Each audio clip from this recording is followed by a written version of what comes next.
start it off by like talking about like our high school bands, right? So like Randall and I were in this band called Simply Lost. That was like our original band. The drama in that band, I mean, everything was okay. I mean, I think we had the kind of the typical, like Scott was like one of the things that was dramatic because he had a girlfriend. Was it the girlfriend? It was the girlfriend thing. He would just like not have time. That's what I'm saying. It's kind of a standard band thing where he would just never show up for practices, and then what else was it? Did we can like rock out? He wasn't rocking out on stage or something like that. Yeah, remember? He was just awkward on stage. But then we already have Nick at the time when Scott left. Do you remember? Scott played with Nick for a little bit. No, they were together. Yeah. So then did we just go to like a Garrett that took over? Oh, and that was towards the end though too. Oh wait, was he in Simply Lost? Garrett was in Simply Lost for a bit. Time at the end. For a little bit. Yeah. Just right at the end. Oh, that's right. Okay, that makes totally sense. The only difference is that you guys separated from Nate, who had that 4-piece band where he sang guitar and sang. Yeah.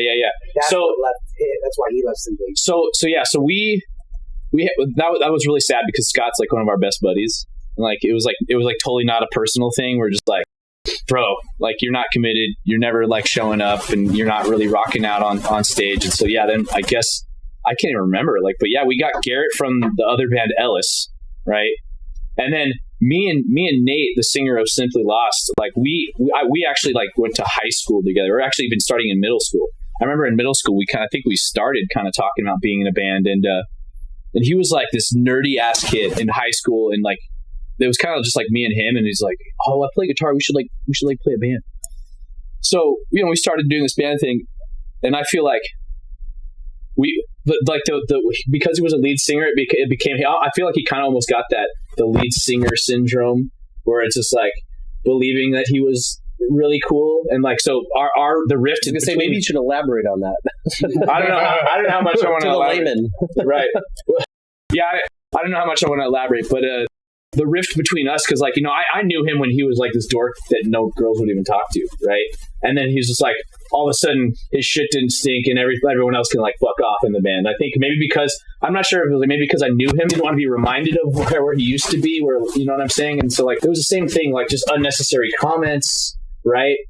That just kind of drove a wedge between us. And by the end, we'll get into this tour story, but by the end it was just like it was the same thing with Bobby in this band. It was like I'm not having fun anymore. Like I think I told Randall, I'm like, dude, I'm out of this band. Like it's really it was kind of one of those things. Like it's either me or him. Like I can't do this anymore. And when that was going on, like I kind of felt the same way. And I'm like, I've been friends with this guy for a long time, and like we have a history, and like it's cool. But I also want to do this. I saw more potential with like you and Randall than I did like kind of just doing the same things. Sure. There's a chance that I might be able to take this somewhere with people who are like energized and motivated, professional, and like way more professional. And I don't want to say anything bad about anybody, but I'm just glad that worked out the way it did. Yeah. So I mean, so back in our band, right? It was kind of the same thing where I'm like, it's either me or him. I can't play with this guy anymore. And Randall was really quick to be like, all right, well, he's out then. so we just had to find a singer at that point. But that was our Simply Lost drama. But I kind of want to get into this other drama that happened in Scenic Attraction. And this is something we always talk about in our friend group, and I think it'd be fun to do on the podcast. For once and for all, maybe if we can see like who's in the right and who's in the wrong. I think it'd be funny. So what? I've never heard any of these stories. I know. So that's why we're all. Everyone's going to hear this for the first time. Maybe Steve might know this. I know the story. So, all right. So I'm part of this drama. So we were in a band called Scenic Attraction, and really, again, it stemmed off of Simply Lost, which is a band that really me and Randall started. So it's like this long time. Then Nick kind of joined in, and Garrett kind of joined in, and Brent joined in. But me and him were the biggest songwriters in the band. And we were also the lyricists. So most of the songs were completely written between me and Randall. Obviously, the music was a shared effort, but all the lyrics, me and him. So we like grew this band out of nothing. And I was the oldest in the band, and I was always kind of one of those people that's like, okay, well, I'm gonna go I'm going to continue to pursue music, but I'm not going to put all my eggs in that basket. I'm going to also go to college and get a degree. Smart. Yeah. So I didn't do that. So, because I was the oldest, I was going to community college at the time, so I could stay local and do the whole band thing. And then it got to the point where I was like, I have to transfer now, right? And so I was like, okay, well, what degree do I want to get if I'm actually like going to get a degree now? Like, what do I want to do professionally? So I was like, I always knew I wanted to be in a creative field. And so I was like, well, what's a great way to be creative but make money, right? And so advertising was a great way to do that, which we've already kind of talked about in the past. So we both work in advertising, but so at the time there was only 3 schools in California that would focus in advertising, had an advertising program. It was San Diego State, Pepperdine, and UC Santa Cruz. So I applied. I was like, "Fuck Pepperdine! I'm not going to apply for that." But I actually applied for a couple different schools. But I got into San Diego State, but we lived up in like northern LA County. That's like where our band was, right? So I told the guys, hey, I got into this school, right, for advertising, and I know it's in San Diego, but I'll just come back every weekend, right? So and if you know anything about college, you can go like to school on a Monday and a Wednesday and be done. Right? You just have 3 days in a row and you're done. So I was like, okay, well, I can be literally back in town for 4 of the 7 days, right? But what had happened, like, again, I was the oldest. I was the one that was really, really doing college at the same time. And so they were just like flat out like, no, you can't. You have to go to like CSUN or a local college. And I'm like, well, like, this is the school that has the degree that I want to get, like, but I'll be back. I mean, and again, too, like, it's not like we did a whole lot Monday and Wednesday. It was like we practiced Thursdays and had shows Friday, Saturday, right? So I was like, this is going to be a problem. I'll just be gone and coming back. They're like, no, you can't. Like you either got to go. You're either going to college or you're out of the band. Pick one. And I was like, what's that? They're just going to miss you. Well, I was just like, all right, well, I'm going to college. It's your choice whether you're like kicking me out of this band or not. And so that's pretty much happened. We kind of had this like meeting and they're like, yeah, if you go, then you're not in the band anymore. And I'm like, okay. So I went from like, again, like years of being in a band and I'm like loving the music and have been being like one of the biggest drivers in the band. Like I am now, just imagine me the same thing back then. And I was like, well, I mean, I'm going to college, so you're kicking me out. And like, so then I went from, my core group of friends I'm always hanging out with to then like now going to San Diego State and not having any friends at all. It was like a fucking heartbreak. Yeah. So that's my version of the story. But I want to hear what Randall has to say now. Oh man. So me and Nick went to a college prep high school.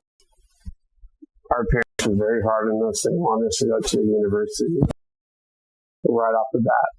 And so we told them that we're not going to go straight to college.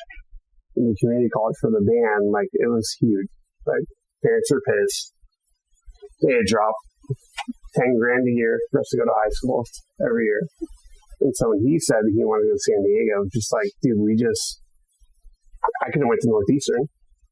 I stayed back for the band. Now you're telling me you want to go 2 hours away. Like, I just dropped my future to be in the band, pissed off my entire family. And so that was it. And that's why we were so mad. So here's my rebuttal to that. You couldn't commute from Northwestern or whatever, right? But like San Diego was literally, I could be there every weekend. I think it was the principle that you were still going to do what you wanted to do. And we had to stay back and go to community college. I mean, in that regard, though, I could have gone to a better advertising school in like Chicago or New York, but I went to like the closest one that I could get into in California. Well, we also didn't. We like pissed off our families. Like it was gnarly. But again, at least to me, like I don't understand how that is like my fault that you pissed off your family. Like again, you if you said again, I think at the time, if you're like, I'm gonna go to the East Coast to go to college, be like, all right, well, there's literally no way you can be in this band anymore. Where I was like, I love the band. I started the band. I fucking am one of the biggest drivers in this band. I'll be back every weekend. And that's not like, that's a huge thing to say. Well, no, I know, but you still got to go get your college experience and you have to stay back. But I feel like even how you're saying that right now, it seems like that's kind of it's kind of a selfish thing, right? You're like, because you got what you want, I'm not going to let you in the band. And like, that's weird. No, you have to put yourself in our shoes at that point. Like, do you think that changed anything? Because again, in retrospect, now that we're older, you probably could have made it work. But at that point, when you're a young kid, 18, yeah. You're going to go off to school. That's what you've been taught your entire life. And then we said no to that. I also remember you saying, like, you're never going to come back. You like, it's not going to work. You're going to like maybe come back for like a couple times. Here's the funniest part about the story. We're 18 years old, here's the funniest part of the story. World ahead of right? you. So they're like, they like didn't trust that I was going to come back. And here's the thing, like this whole like what you're saying right now about like we pissed off our whole families, all blah. None of that came up at the time. It was all focused in like, you can't go away to school, like you got to stay local, blah blah blah. The funny thing is, like, they're like, it's not going to work. The long distance thing's not going to work. The funniest fucking part of that whole thing is I just started dating a girl in Valencia at the time of this whole drama, and I ended up coming back every weekend anyway. So I was still back every single weekend, and they never even gave it a shot. So unless you have more. That was kind of like the biggest drama between like me and Randall and our band and what happened there. And we still obviously talk about it, and it's a little salty, right? But we did write our best song about you. But here, I wrote that oh, by the way, and here's another funny part. Right? So we did 3 albums together in Scenic Attraction, right? 3. Point is, what was it? 6 songs in the first album, and then 5 or 6 in the second, something like that. Yeah. So. In the time we were together in a band, we like making 6 songs. I leave the band. They go through 3 drummers in a multi-year span. Go through 3 drummers, and they write and release 1 song. So if that tells you anything about the best song we ever released. Was it? And Randall wrote it about me. How fucking he beat that shit. Beat down. I love that. Turn up the heat. That almost got a sign. I love that. Yeah, but anyway, point is, they like couldn't write for shit without me. One song. That's because we were touring while you were going to class. Okay. I'm sorry. Did I just struggle a little bit? Okay. But is that why we're playing a Warped Tour? I'm sorry. Were we going to the Trap for Victory Records? I can't remember. Okay. How'd that work out? Remind me. Anyway, I just what does that mean? Now that you guys hear the story, they weren't getting 2 different versions of the same story. Right. But so now that you guys have heard the story and like seen it, I think it's just obviously interesting drama for like the podcast audience. But I want to put it to a vote. Who is in the right and who is in the wrong in this situation? I think we should wrestle for it. Mud wrestle. Let's get the mud wrestle. No, last time I dislocated my elbow. Right. I actually no. I didn't wrestle him. Randall is not allowed to do anything physical. He wrestled with our other buddy Nick. We're at some like house party. He dislocates his fucking elbow, and I'm like the sober one, so I'm driving him to the fucking ER at like 4 a.m. And by the way, my insurance kicked in that night for my job. It was like the first 30 days since I'm like, fuck. They got that bill now. I know. So yeah, how long was he waiting? Bang bang. So I want to put it to a vote. There's 3 of you that are not involved in this story. So we need to see who's in the right and who's in the wrong. I'm curious to know. Well, I have a little involvement. I don't know if you remember this, but I guess my answer is, in retrospect, I live in San Diego and I play in this band. So I guess that's even it would have worked. Yeah. But now I'm a grown adult who could do lots of things, have my money. Like the thing is, at the time, I don't know if you remember this, Jordan, but there was like, you guys had posted about it on MySpace or something. And I responded. Good old MySpace. I responded. Jordan was immediately off of that top 8. I responded with like, we got to do what's best for the band. Funnily enough, I never made the connection then, but it makes sense because at that age too, I remember like I had to sit down with my dad at some restaurant and be like, Dad, I'm taking a year off of school to play in the band, and it was a big fucking deal. The whole the whole world. So like there was that sense of like also like, fuck college. And I don't know if you remember this, but you called me one day out of the blue. I was like 18 and you called me and you're like, dude, like, I thought we were friends, man. Like, I don't remember this. I'm so bummed. Like, I can't believe we're siding with them. I was like, I mean, dude, I'm sorry, but Oh, maybe I do remember this. Yeah. like Nick's my buddy, you know, he's. Oh, dude! And by the way, best we friend, were you know. hurt. Like me and Nick were. I was like, of course, I don't want you to be out of the band, but I gotta side with them in the sense that, like, you know, like, I don't even remember, but it was something along those lines. So, I get why you are salty about it, because I would be too, because it totally would have worked, but I was with Randall and Nick. Yeah, Then here's like, okay, so then, but now who's in the wrong? hindsight. Who's in the right? Who's Yeah, in the but wrong? in retrospect, come on, it's not you have to wrong be or in right. that time. It's not Yeah. wrong or right. I mean, Like we gave up everything for the band. We felt It like was you were just- going it's off to just like a college, and young after we just felt mentality. betrayed. But again, you guys made a decision based on a maybe. You didn't like even give it a shot. Like it wasn't like, hey, we have to go on tour for a month. You physically cannot go to college because we're going to be on the fucking road. It was like, we're still playing local shows. We're practicing on Thursdays. Like there was nothing like, and if it ever got to the point where it's like, we're touring, we can't, like, we're going to be on the road. Jordan, we like, were 18 supposed to go to college, and we did not go. And then you said you wanted to go to San Diego. You guys still went to college during that time. You still went. We went to community college. Yeah, exactly. Which because I was the oldest. I was already going know, to community when college. you said you're going to leave, that just destroyed us. Like, Yeah, but again, we gave up that entire. but you made the decision. You made the decision based on a maybe without ever actually trying it. That to me again is the crux of this whole you thing. have to look at the feelings of people at that time. That's what you're forgetting. Like, But I'm saying your feelings were irrational. Is what I'm saying. You had like we were these 18 feelings. years old, supposed to go to fucking college. Okay, so again, who's in the right? Who's in the wrong? And That's you all I were want to going get to to the bottom. San Diego. You said. That's all I want to get to the bottom of. So, for someone who, I'll chime in. So, for someone who's now just hearing this story, I'm gonna. It's great. You got fresh perspective. Here's what I think. A lot of the read with the fact that you guys were a lot younger than you are now, and you guys are being faced with like gigantic opportunities because you love the music that you're playing. What I think, just to kind of sum it up, is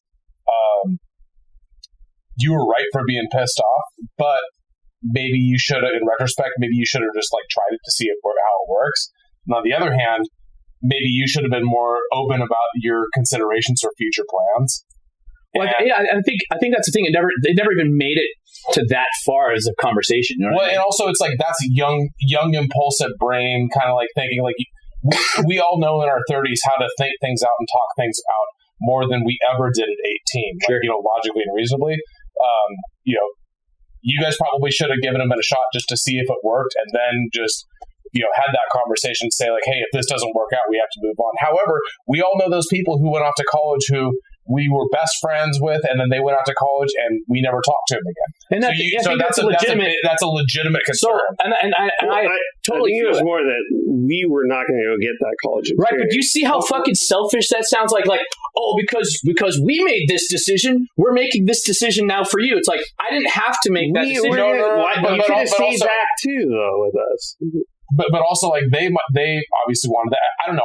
I didn't really get a college experience, so I don't know, like, and I don't know if I really wanted it. But maybe you knew that they wanted it at that time, and that's another reason why you could have been a little bit more. Again, I went to community college for 2 years, so I was already doing that. I was already staying local. It's because I was focused in the band. So it just happened to be a time where I'm like, I have to now continue, right? And I always said this throughout my whole going to college, because again, I was 2 years ahead of them. I was like, if I'm going to go to college, if for whatever reason we get signed to go on tour, fucking I'm on tour. I'm out. And I always maintain that. And I'm like, I'm just going to continue to go to college until that's no longer a reality. And if music became the legitimate reality, I was like, okay, that's fine. So again, to me, it was wild that I'm like, I'm literally dedicating to driving 4+ hours every week to make sure that I get to college on time, and then I come back and get to practices and whatever else we need to do. Well, let me ask you this: how much did you actually discuss it with them that you might go to San Diego or another college before you actually decided to make that decision? I mean, I was talking to them for quite some time. I was like, I'm going to go to get a degree in advertising. Here's the schools that do it. So and I think a lot of this, they were kind of like obviously worried and like what's going to happen for a long time, but they kind of like had conversations to the side. We never actually like, at least they never to my face made any I guess proclamation that they're like, if you go, you're going to be out. It was just like, hey guys, like, yeah, I honestly thought it was going to be such an easy conversation. It was like, hey guys, like, I'm the oldest. I'm have to transfer now to go to a college. I'm going to go to a college that for a specific degree that I want to get. But obviously the band means a lot to me, so I'm going to come back every single weekend. To me, that was it should have been a no-brainer for my best friends and the band that I started. And I was the primary lyricist along with Randall. It was just like I was the primary lyricist. To me, it found okay. Randall's a primary lyricist. We should actually count the songs and the lyrics on there. But we won't have to do that anyway. The point being is like I thought that'd be an easy conversation, giving the pedigree of like not only being friends, how much I was. Yeah, but it's situational, Jordan. That's what I don't think you get. Like, you think in your own terms. Like you never put yourself in our shoes. It sounds like you may have blindsided them a little bit, inadvertently, but again, it's all young brain shit that is 100. Right? That's what it is. It's just like you guys, like there was a situation that happened that had to have happened. I'm sure, like going back on it. Well, I know going back on it, Jordan was smart to go get his advertising degree because you've been, that's. Thank God you did, because that's actually helped this band out a lot. And if I didn't, Randall wouldn't have the career he has. So. And that too. And he wouldn't have the fiance he has. Things work out. Things work out in the way they do for a reason. But again, at that point, when it's that time and place, right? But I think that's at least to sum up what it sounds like. They should have fucking give it a try. They just they reacted in such a way. Were 18. Okay, but again, we're not talking about like, okay, here's our excuses for why it happened. You're thinking of it rationally at this age. Like I'm thinking about it. There's no rational at any age. It's either rational or it's not rational. So beer can on the mic. Move your yeah. So it's either. Here's the thing. It's like fact or fiction, right? It's either fact or it's not that you should have tried it out with me. That's really what it comes down to. I mean, again, yeah, you had reactions at a certain age and you were reacting emotionally, right? But both of you guys were. Not just him. I don't even think I was being emotional. You could have went to fucking Cal State Northridge. Not to get an advertising degree. I'm just saying, as someone that sounds like the same shit.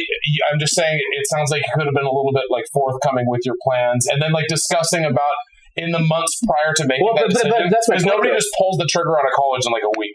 But that's what I'm trying to say, though, is I told them, I'm like, hey, I got to transfer soon. Here's the schools I'm looking at. There was no conversation with them that gave me any indication that they're like, if you're going away to school, you're out of this band. And then, like, when I got accepted, I'm like, hey, guys, here's the deal. I decided to go to San Diego, but here's how I'm going to make it work. So I had not only, like, a decision, but a plan. Like, I had already, like, so it wasn't like, hey, by the way, I'm going to college, and they had no idea I was applying. Right? No way, dude. Well, I mean, but either way, like it's all like hindsight's always 20/20, right? Sure. So we always know that, like, it could have been done better. It sucks that things didn't work out with Scenic, but I'm fucking glad it did, because if they did work out in Scenic, then I wouldn't be here in this room with you guys or playing music. I'd be just probably playing in a. What about you? That's a crucial part of not even if you're just in a band alone, but a crucial part of a kid's life at 18. You go to college, whether you're playing in a band too, you don't know what the fuck you're doing. Who knows what the fuck we're doing? So I don't know. I'm curious. I'm curious. Everyone's squirming out of the fucking. It's like really. It's like they should have given it a try. That you shouldn't have gone to school. Like that's. I think it's obvious to say that Scenic should have given it a shot. Yeah, and you probably should have been more aggressive with your. Is that okay with your plans, not because it's their responsibility. But I guess that's the thing is, I can't come at it from that perspective, because they clearly it's like, hey, by the way, I'm going to school. This is how I'm going to make it work. Is that okay? It was clearly not fucking okay with them. They didn't want me to go to school for different reasons. And I'm like, dude, it's situational. That's what I'm saying. It's not black or white. It's a buzzword. Like, what does situational mean? What do you mean by that? You put yourself on our shoes. Like I would again. It also sucks because of the age difference too. That's not something that you guys can really control. Yeah, but like we were saying, hey, we're going to a community college when we both went to a prep school. All our friends are going to USC, UCLA, every fucking good school in the world. Here's the thing. Look at it also. And then we said we're going to make the band work. Our parents fucking were pissed. We did that, and you're like, hey, dudes, I'm going to go to fucking San Diego. I understand how that works. Why not go to see someone like us go to fucking community college? Be happy about it this way, too. At least you don't have tens of thousands of dollars in student debt because you went straight to a fucking regular school. You did smart that. It's community college. Yeah, I mean, but again, the thing is, it's like I made that decision to go, but Yeah, but that here's the was thing. your decision to leave the band. You can't do what you want and make it work for you. Here's the thing: you keep telling me like situational, like put yourself in my shoes. Again, I think about it right now. Wait, so if I was younger, you get to do what you want. Listen, and make it work out. You're not listening to me. Listen. Let me finish. That's the thing. You don't understand the human. Listen to what I'm trying to say before you fucking say that. Okay. Then why did people disagree with you? If I was 2 years younger than you, right, and you're like, hey, I've been working my ass off in town, going to community college, but now I have to go to a different school. And no, here's the thing. I love this band. I'm gonna go to, let's say you fucking go to Santa Barbara. I'm gonna go to Santa Barbara because it has a program I really want to go to. But I love this band. I'm gonna come back every single weekend. To me, I'd be like, okay, well that sucks, but cool. That if you're gonna make it work, let's make it work. So you keep saying like, put yourself in your shoes. I have, and I'm like, I love Randall. I love how he was in this band. I never was like. I'm telling you right now, I'm putting myself in your shoes. I'm telling you exactly what to do. If you were me in this situation, because you can't go back in time like replace us. It's literally say like person. You literally just told me you can't put yourself in my shoes. I'm like, I'm doing it right now, and I think this was what I would do. And you're like, you can't do that from what 15 years. Like, come on, dude. So I either can or I can't put myself in your shoes. I'm telling you right now what I would think at the time. Your brain right now. Imagine being 18. Again, we're talking. Do you have talking like rational people at this age right now? Or? Okay, hold on. Again, we're talking about facts and not facts. The thing is, get the fuck out of here. Let's just go on to the next topic. Whether or not, no. I'm curious about this because you're never going to accept it. You're always right. Clown ahead. So you keep saying, here's the thing. Yeah, can we bring Nick in this conversation and get the rest of the band? Sure. We should have Nick as our next guest. Come on. Again, why I wanted to have it here is because there's three people that weren't necessarily involved in the situation. You're explaining it as like a 40-year-old back like when you were 20. Randall, hold on. We'll move on after this last thing. But what I'm saying is like, should you have tried with me to like make it work? Your answer is either yes or no. That's the situation here. Your decision for doing it, your being young and your decision-making process is completely a side thing. I get why you did it. You were young. I get why you didn't have the same mentality you do now. I'm talking about right now, factually, should you or should you not have tried it with me? That's all this is. No, it's not we should have. And that's why the rift is still there. You should have gone. It's definitely a rift, but it's just glad you guys have settled it. No, but it clearly has not been settled. That's why. That's why I wanted to get other people's opinions. Yeah. Like, okay. I guess here's the main question, right? Here's the main question. We can move on. Crafting it your way. All right, come on. Okay, then you can craft it. But here's my question. Then should they? No, I'm trying to sum it up and make it a very simple question for me at least. Should they or should they not have tried it with me? My solution for going to school and then, hey, I'll be back here every weekend. Should they or should they not? Is really the question. Here's the thing. If they would have, there probably still would have been animosity because you were. It probably would have ended. Stop fucking squirming. It's an easy question. No, yes or no? Should they have tried it or not? No. Yes. You either say no because of the reasons you outlined, or say yes because of the reasons you outlined. That's why I'm curious.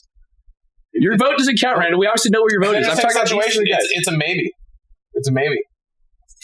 I could say yes for a specific reason or no for a specific reason. So squirmy. Let's just yes or no. I haven't chimed in yet. Yeah, what do you think? What do you think, Kevin? I think that from your perspectives, you're both right. I mean, obviously, from everyone's perspectives, they're right.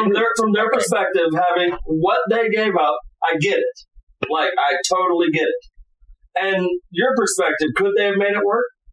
Probably. Should they have made it work? I don't know about should, because in their mind they gave up so much that they're already looking down on you. So even if they would have, I think that would have been the monkey that's just sitting on your shoulder the whole time that you were in that band. And if you guys would have continued it, that animosity could have made things worse to where you guys would have been friends. You might not be here right now. It's just funny because again, we're talking about this age gap of 2 years, right? They're like, oh, we gave up everything. I didn't go right to college. I didn't go right to San Diego State when I graduated. I stayed at a community college. So they had the decision to stay at a community college. It was the same thing. They didn't have to face They didn't have to face, I have to transfer now. They didn't have that. They were where I was, and I already made that decision to stay for the band. So they were now just making the same decision I had already made to stay and do community college. So now that's what I'm trying to say. So like, they're like, oh, I could have gone to Northwestern. It's like, yeah, I could have gone straight to San Diego State. I didn't. So your decision at the time to go to community college was a decision I already fucking made and stayed to go to community college. So this attitude of like, oh, we gave up Northwestern. I gave up San Diego State. I gave up going to dorms. You knew we were younger. You knew we were younger. That's like an irrelevant fucking argument. It's not irrelevant because you're saying like we gave up all this to stay in the band. Oh my God. If we stay on this topic, this podcast is gonna last. Yeah. Anyway, we want to blow up the mud ring with me? Right. We can move on. Where's my clipboard? We can move on. Tell me more about how you feel. We can move on. We can move. I was just curious to see what anyone else would have to say. Everyone doesn't want to answer the question. I kind of have a similar scenario, though. I mean, you guys were half your fucking age at that point. You know what I mean? Like, that was a long time ago. Yeah. You know what I mean? And we got over it. We made up. Oh, you have? Yeah, it's clear. Clearly. No. I feel like it's coming out right now. Well, no, we'll always disagree on this, but we made up as friends. Like, we got back together. We're friends. I'm just curious. I mean, yeah, there's no love lost for me here. It's still always frustrating to me how there was literally, I mean, even to this day, it was just like, hey, yeah, like we're boys, but there's never like a sorry, we should have tried it out. Like still to this day with any of these guys, it's never like, yeah, we should actually, in retrospect, we should have tried it out. I don't feel that way. I know. You could ask that about anything. Man. Like we had the same thing with Down for the Count. So I want to hear some shit out. So that's the thing. Now I want to hear other band drama stories. Let's go. Do you have? I have one. Let's hear it. Free Willy and the Blowholes. When we were like a high school band. I know. Yeah. I showed that. It's going to be. Okay. I think it's an episode 2. It is an episode 2. I'll show you guys our band, like our album cover too. But it's pretty badass. But we were a band in high school, and it was a blast. And I was really, really looking. It was a band that I wanted to look forward to the future for. But we always knew that band would end after high school because our singer Todd he came from a Mormon family. Going to mission, his right? plan was to go on a mission right after high school. Yeah. And I was kind of like, I spent all my time hoping that wouldn't happen. Maybe like he would want to continue with it. Oh, no, it's a big deal. But it's a big deal. What's crazy that ended up happening was the last minute he decided to not go on that mission and move to LA with my other buddy Griffin to become an actor. Oh, wow. And those were the 2 initial roommates that I moved in with when I moved in. Mm-hmm. But yeah, but what happened was even when he decided not to go on the mission, the other 2 guys, aside from me and the band, had already made plans to where they knew they were not going to be in the band anymore. So it just fizzled out, and it was a bummer. But we were like right at the end of our thing. We were playing some of the biggest shows we'd ever played. We were on Boise's biggest radio station for rock music and stuff. Like we were doing a lot of cool stuff. Why Boise? Boise? Well, I mean, I grew up an hour away from Boise. Oh. So it's not just like we randomly got picked up on a He's from Buffalo, America. Yeah. I'm from the armpit of Oregon. But yeah, so that was. It changes every week where you're from for Randall's. Yeah, I know. Yeah. I mean, thankfully, weren't you from Montana? Thankfully, I haven't been in a band with like a shit ton of drama where it's like ruined. It would not. I want to say like. Yeah, you were. We're in Boise Cry. That was fucking crazy. But we've already kind of covered that though. Yeah. So, but I also don't consider that like what I'm kind of talking about in this sense. It's like what you guys are like an original band because that's different because you guys built a camaraderie with writing songs and everything like that. Like that's just a cover band that. Yeah. It's a different kind definitely of different. Yeah, cover band is definitely different. There's not. I get what you mean for sure. Oh yeah, Rhythm Over Reason. I guess there was a little bit of drama with that band. Our singer never liked to write band name. Rhythm Over Reason. What the hell is in the back of this thing? No, it's indie rock. Oh yeah. Yeah. What was this band? Was this like down here? 2011 or 12. Just like fly across. Maybe the 2016. This year we played the House of Blues main stage a few times in Hollywood. We never toured though. We always wanted to, but just a lot of There were a lot of disagreements in that band. I had a completely different style than what they wanted to play. Injustice. Yeah, like Injustice, but Injust Us. That was actually the first album I ever screamed on. It sounds like a gangbang. in just us, just right. That was my first bukkake. Yeah. That's great. But yeah, maybe I'll play that song for you guys. If you're lucky. In just us. But yeah, we were indie rock. Other different, like Arctic Monkeys, Rolling Stones were a couple big influences, but maybe like Queens of the Stone Age too. Nice. But yeah, I don't know. We all good friends, but just like disagreements on the writing and probably laziness on all of our parts after a while. Just kind of a bummer. Yeah, being in a band is definitely it's definitely tough managing 4 to 5 other personalities and schedules. And like we said, dude, it's like we always said that. We used to say that it's like, being in a band is like having 4 other girlfriends for sure. Yeah, it's important to get along. But obviously, very important. Yeah, I think that's one thing that's awesome about this band is we get along so well. Starting a band in my 30s is actually incredible because we've all kind of like emotionally matured as people, and we're all kind of getting to know each other as adults instead of just like knowing each other when we were younger, where like certain things would piss you off more than they would now. You know what I mean? Like now we're like a little bit older. We can think about things in a different light, and we're all just less dramatic than we all used to. Yeah. But patterns are different. I mean, here's the thing though. That doesn't also go for across the board. I feel like in your 30s, that's where we should be, and I think that's why we all really open in communication and stuff like that when we're probably not in your 20s. But still, I mean, as we know, there's still some people that don't have that mentality. I think we're also lucky that we have 5 personalities that can really, really work together, and that's kind of a unicorn in a music world. Because when we get in disagreements with each other, we settle them pretty civilly within like a day at the fucking most. Well, I think it's funny too. I joke about this, but it's like I think why why everyone in this band is so chill is because there's 4 drummers. honestly, there's because I feel like if you're a lead singer, especially like in your 30s, right? If you're lead singer, lead guitarist, or whatever, like you've been doing that for quite some time, and you have this like mentality, like I'm the lead singer, I'm the lead guitarist, or whatever. I think all of us like have eaten shit so much, like in the rhythm section for so long that it's like now we're like. We still have that same kind of mentality. Like, I'm speaking for myself, but I feel like, none of us like have this like air of I'm better than I'm the diva mentality, which I've butted heads with so many singers because it's like, bro, like stop doing that. Anyway. I spent so many years in so many bands as a drummer, and I had to learn drums because I grew up in such a small town. There were really no good there were a few good guitarists, but there were no good drummers that I would want to play with and be proud of my music. Right. So like in other bands, I was just like pissed that I was stuck behind the kit when I always wanted to play that music on guitar. Yeah. So that's another reason why I feel like freed in this band, because I'm playing in a band with a bunch of good drummers, especially the drummer that we have. And like, I know there's no way in hell if I practiced for years and learned all the songs, still there is no way that I can play them better than Jason. Can you say that again? We can just repeat it. I want to hear that. Hey, it's recorded. You can listen to it every night before you're going to sleep. Just go back every night before you're going to sleep. Yeah, but we'll put him to bed. But now I get to like finally play guitar with a good drummer, and that's what I wanted throughout like high school. Throughout like after that, as I was playing in bands, I just wanted to play guitar with a drummer that kicked fucking ass. And it was growing up in a small town. It was really tough to find that. It is, yeah. Usually there's only 1 or 2, if that. And they're usually taken already in a band. Right. Yeah, that's true. I feel like the 2 hardest instruments to find for a band is like a drummer or a singer. It's like usually the hardest. Well, and a bass for whatever reason. Fucking hard too.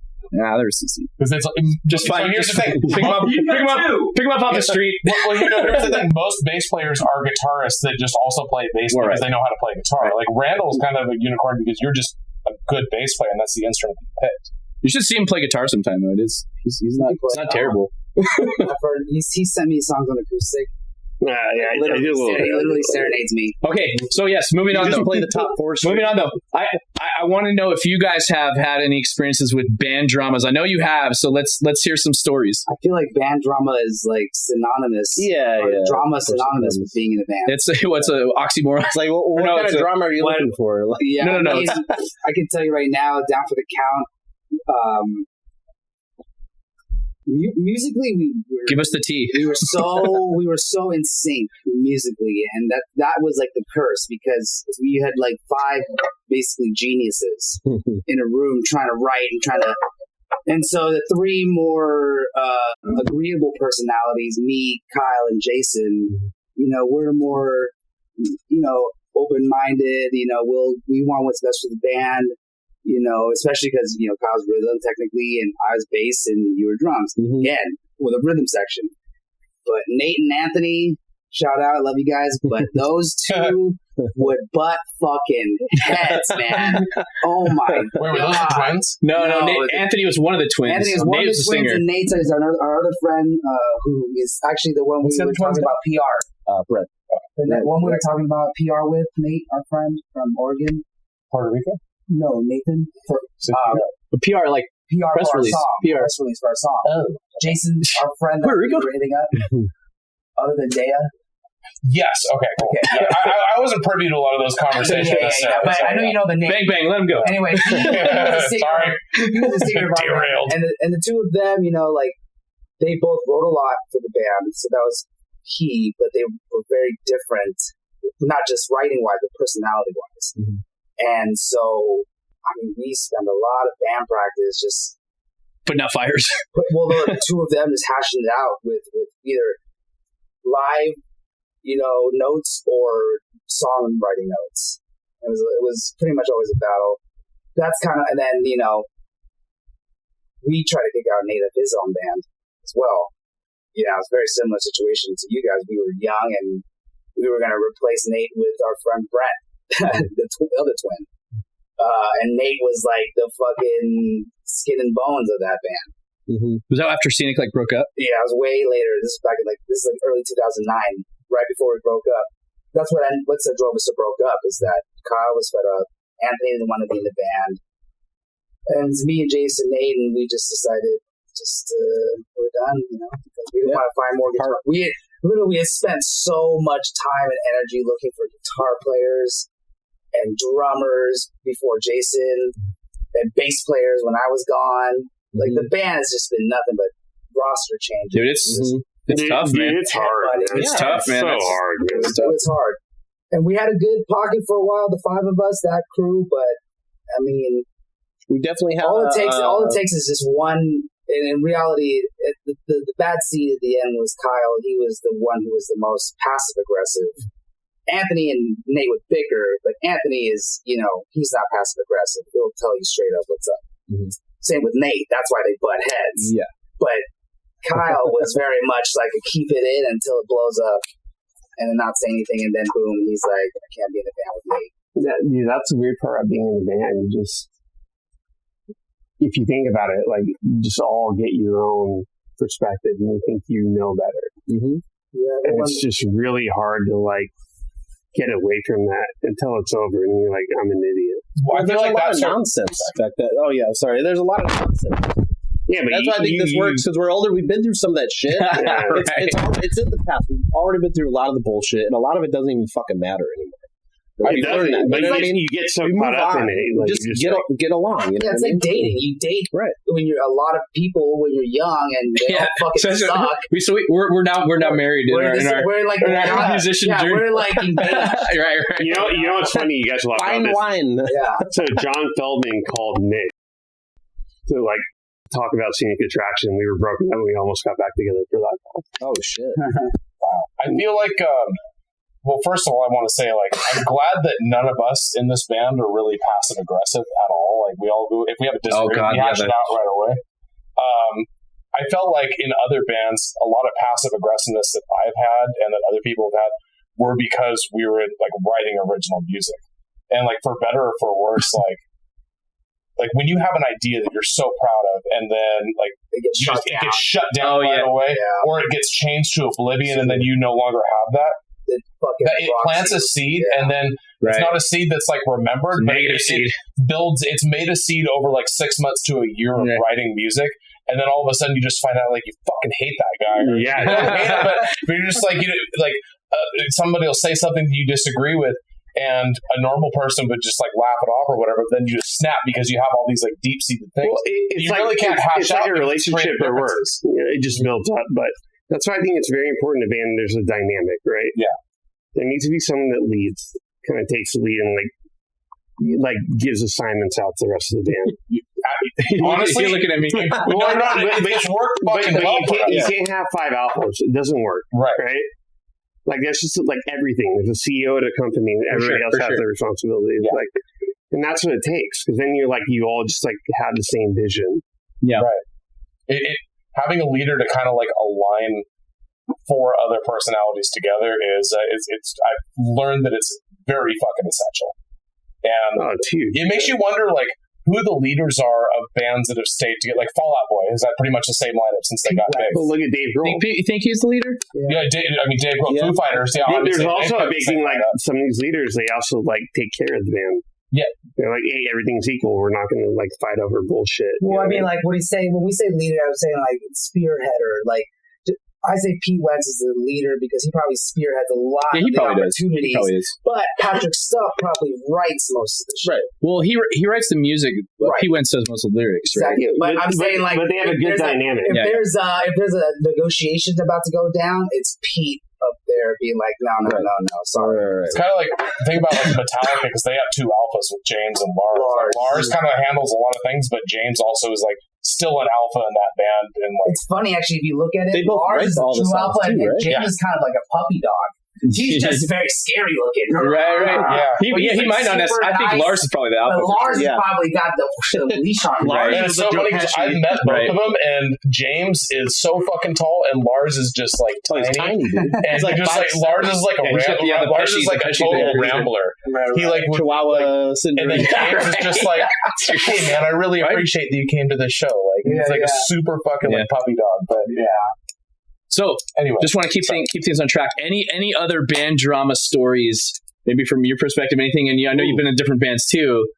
Before we move on, recent bands, all kinds of fucking drama. Like, give us where to begin? Which band? Just think of a fun story. Just whatever. Gunpoint shit. I've been held up in bands. Yeah, tell that. That's some drama shit. That's a good one. Music leads to. That seems like that's definitely like third party. That's not necessarily in the band, unless it was someone in your band. I was with my bands every time it happened. Yeah, every time it happened. How many times has it happened to you? Well, two times with the gun. 2 times. Was there a different weapon? 2 times with a firearm. 1 time with a knife. Jesus Christ, bro! And it's all been Chicago. Bands, yeah. It's all been in the place that we're going. All been in Chicago. Kidnappings, all that what shit. What the fuck? You got kidnapped? It was the same thing. I was kidnapped for about 30 minutes. What was her name? Minutes. Yeah, what was her name exactly? Never got her name. I call her Nashville. It happened in Nashville. Yeah, I was with the guitarist of an old band, and we got held up at gunpoint. Taken for like 30 minutes in the back of a van. Jesus Christ. I just reconnected with that guy recently. The guy that held you up in that gunpoint? Not that. Just kidding. The guy was in the good times. We still laugh about it. Shit, I don't know. What about in the bands? And you're like, I feel like you're just super chill. You're just like go with the flow. You don't asking the least amount. Right. Oh, you don't know me that well. Shit, I almost became an alcoholic. Yeah. If you want to get into that kind of shit, yeah. Dude, whatever you want to talk about, man. Playing with these bands, you're on the road. That's why dynamics work really well. With bands, it doesn't matter if you're a good musician, you're fucking great, you're a prodigy, whatever, but you got to get along with everyone in your fucking band. Yeah. I played in a band with a guy, I think he's sober now, which is good for him. Yeah. But at the time, it was just, I had to drink just to fucking keep up with the guy. It was drama every day. Every fucking day. Shit. Shall we go on? We can, if you have any more stories, if you want to tell, no. Otherwise, we can move on. Shall we? I mean, that's it. Yeah, a couple almost arrests, shit like that. You know what I mean? But I feel like all that's like outside the band. There's no inside the band. I mean, we have plenty of drama down. I feel like you're just kind of like you're just along for the ride and you just watch the drama happen. It's never like with you. Or I do like to kind of like sit on the side. That's the way to be, though. Chill out with just. Jason's All right. not part of anything. All right, so have you ever witnessed any drama in your bands, like between maybe two other members? All kinds, man. Like, so I watched. Actually, it was a similar band, or the same band I was in with for the Nashville scenario. Yeah, I watched the singer and guitar player get in a fist fight. Like, I'm sitting in the hotel. It was in a hotel. I'm sitting there in the bed, just like chilling out. I think I was smoking a joint or a bowl or something at the time, and some shit was going down with them. He comes in, the guitarist bursts in, starts going at it with the singer. Fucking punches. I look over. I was like, "Oh shit!" He's got like bloody teeth coming down, gushing blood. I was like, should I call the manager? Dude, this is like so on brand for Jason. He's just like chilling and people are fighting him. I literally bust out of the bed. I'm chilling, like watching TV in my underwear. I bust out of my underwear. I'm like, I'm not about ready to get in a fucking fist fight right now. But yeah, that was fucking drama. All right, let's move on. There's always fucking drama, dude. So we're going to kind of talk about some touring. So I know we have a story about this, but the question is, like, I guess for your first tour, did you have to have like any discussions with like your parents or with your job or anything to like get cleared for it? Did you guys ever have anything like that? Oh yeah. My first band, Not First, we started when we were 15 and broke up when we were 17. So this is the summer after junior year, before senior year. We're building momentum. We're like kind of growing into ourselves a little bit. Got good sound. It's me, Kellen, Nate, and Kevin Grijalva. And the four of us want to go on a 3-day weekend tour to North California and like Oregon or something like that. And no, just North California, Sacramento, and Northern. yeah. So what did I say? North Northern, the north side of California. North California. So I remember every band member and everyone's parents met at Nate's house for a band meeting, and the 8 parents and us discussed us going on tour with my car and a trailer. And everyone's like, I think we agreed that these guys are mature enough to handle this, so we'll be on call, making sure you're good, blah blah blah. And that was it. My first tour was 17 years old before my senior year in my Ford Expedition. So that's fucking dope that your parents are cool with. I know. So we were already we were already very serious at that point. We had been, for high schoolers, we were very serious, so they understood like the benefit of even if we were going to do anything. Shut the fuck up! I knew you in high school. Was there any like pushback where you were like any worry from your parents or whatever? Fuck yeah! I mean, my parents are super supportive now. They never like outright tried to stop me from playing music. No, I mean the tour. I mean specifically. Oh, yeah. There was definitely for my dad, especially. He was Mr. Academics. So probably. But I mean, being like young and like trusted to go out on the road and stuff. Yeah, it's a whole gamut. I mean, it was just resistance from the get go. But did you have to do anything to like convince them to let you go on tour? Tour? I could not have slipped up at school, and that's like an Asian version of that. So like nothing below a B. Right. So if I got a C it on that report card, it was not happening. That's for sure. Well, I feel like I already know this kind of since Sam, your first tour was like last year. Is that right? Yeah, the first time I ever actually got to do a real tour was in it was in August when we went to Texas. Was it August? Was Texas August? It was October. Was it October? Early October. It was October. Wow. Yeah.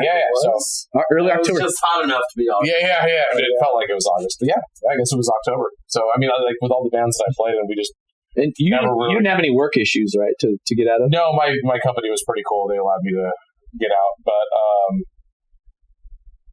I mean, it was an interesting experience. Like my touring experience is kind of unlike theirs because I never had to, pile in a van and know that I was going to be gone for 30 days. We boarded a Southwest flight and knew we were going to stay in an Airbnb back in 6 days.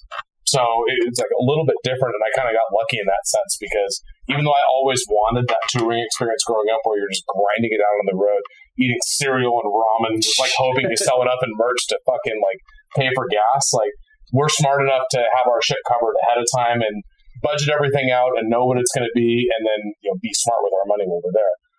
So that made things a lot easier, but it was just incredible to be able to. I'd never been to Texas before.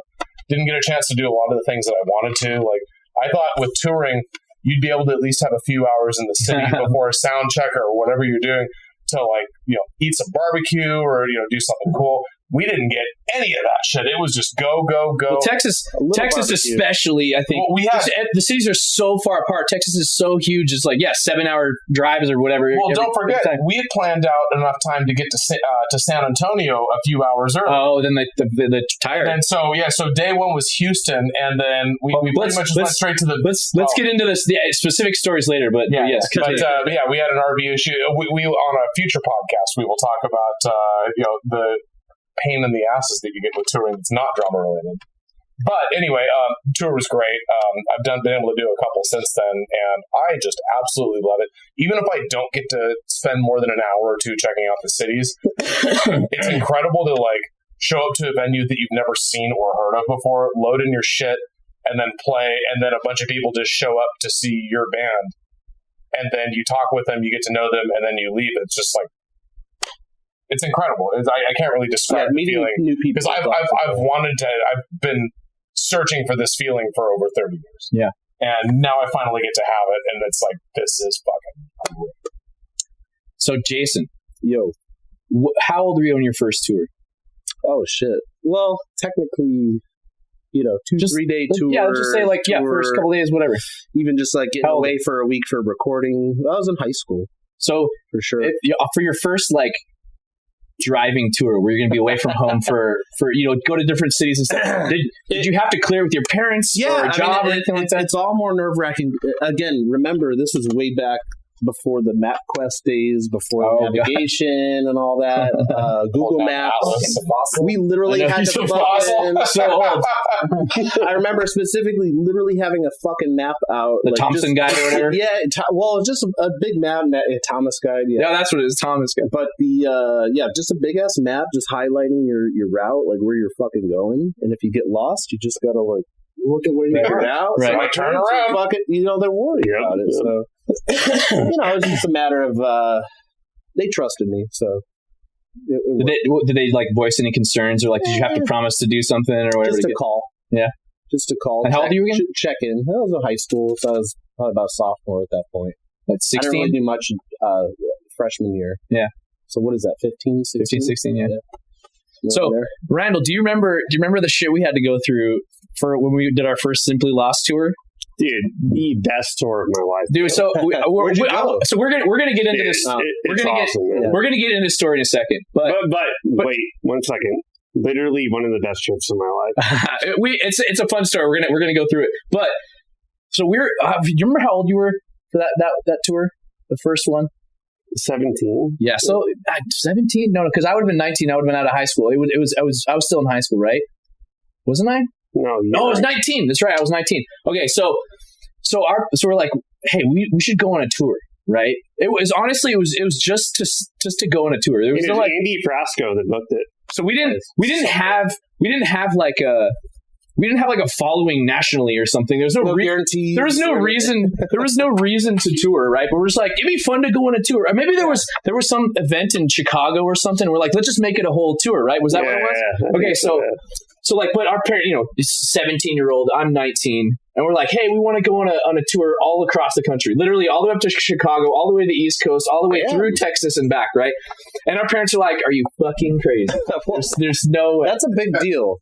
Right, so we were gone for weeks. I think what did it end up being, 2 or 3 weeks, Randall? Do you know? I think it was 21 days. 20. That's right. It was 21 days. Wow.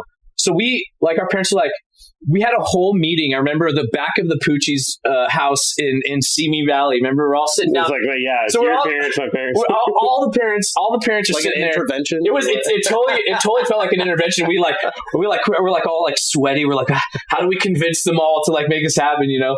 So we like kind of laid out our plan. Like, well, we really want to go, and the parents were just like not having it. They're like, well, like I don't know. And so I don't necessarily remember too many details. Maybe remember more. But how we convinced them to let us go, because like, okay, we're gonna go in the RV, and Garrett's family has an RV, and like because we're 19, 17 or whatever, like mostly minors in this band, we're like, all right, Garrett's brother Jimmy's gonna drive the RV around and take us across country. Mm-hmm. So like that's how we convinced, like, okay, well, he was like 20, he was like 21, 22. Do you remember how old he was? I think he's like 22, 23, yeah. 24. So he was a driver. He was just like 22-year-old guy, and they're like, okay, well, I guess he'll be responsible. I guess he'll be responsible. And then we'll get into the story later. Do you remember anything more about that story? Like why we had to convince them? Anything else in that meeting?